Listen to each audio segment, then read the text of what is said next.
No, really. It is hard to change your views. And you got to look at like narcissism is a completely different type of level of dysregulation. Um, and in dysregulation, right? Like my dysregulated version, all of the thoughts, the subconscious belief systems, all of that, that still is a part of me. That's the shadow. I call it the traumality, the personality that just encompasses all of the behaviors and thoughts and all the things that we don't like about ourselves and that we suppress and we hide.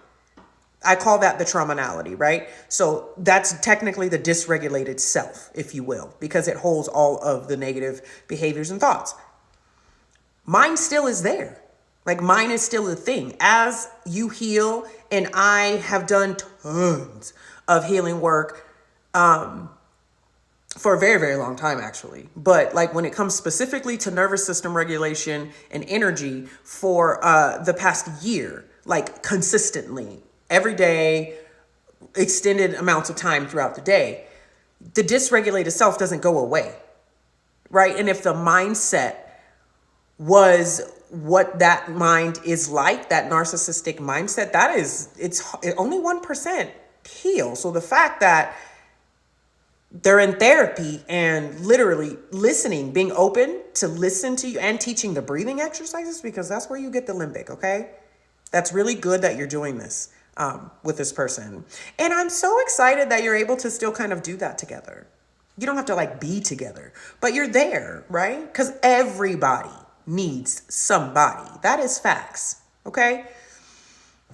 But it doesn't go away. And the guy that I tagged in the other video, Lee Hammock, he tells you that. Like he still thinks like a narcissist. He's been in therapy for, I want to say 6 years, I think he said, 8 years, right? He still thinks like a narcissist. It's just he's able to manage the behavior. He's able to kind of not do it. But here's what you need to understand.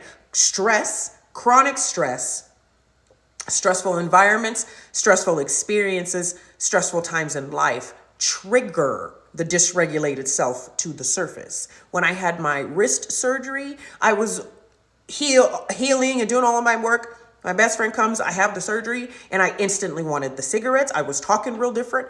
I was in pain, right? With stress. This is why inflammation in the body is so important, because stress in the body causes inflammation, makes you not feel good, but it also triggers our traumality to the surface.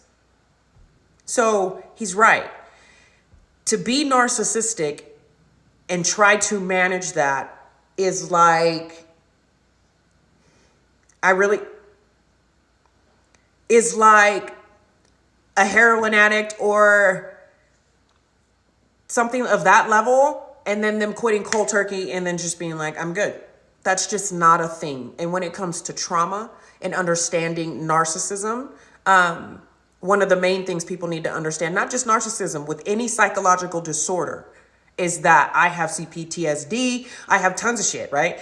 It doesn't go away. Those thoughts and those behaviors that I want to instinctively exhibit. And because I did that for 40 years versus, the new version, the new nervous system, the nervous system still, I think it's because it's still in the infancy, but the nervous system still wants what it wants. So you have to like work against your wiring. EFT, that's why I teach EFT, is because the emotional freedom technique, the tapping, you're creating new neural pathways while stimulating and working on the nervous system in a very light way. Okay, you use the affirmation statements to create the new neural pathways. That's why I fucks with EFT, and I like it that way. Because to work against your own internal wiring and wiring that has been in place for however old you are, it's hard. It really is hard. So like I said, the fact that this person's in therapy and the fact that you were able to work with them and teach them new tools that's rare for a narcissist, like for real. It just is, right? So it's phenomenal. Talk to you later.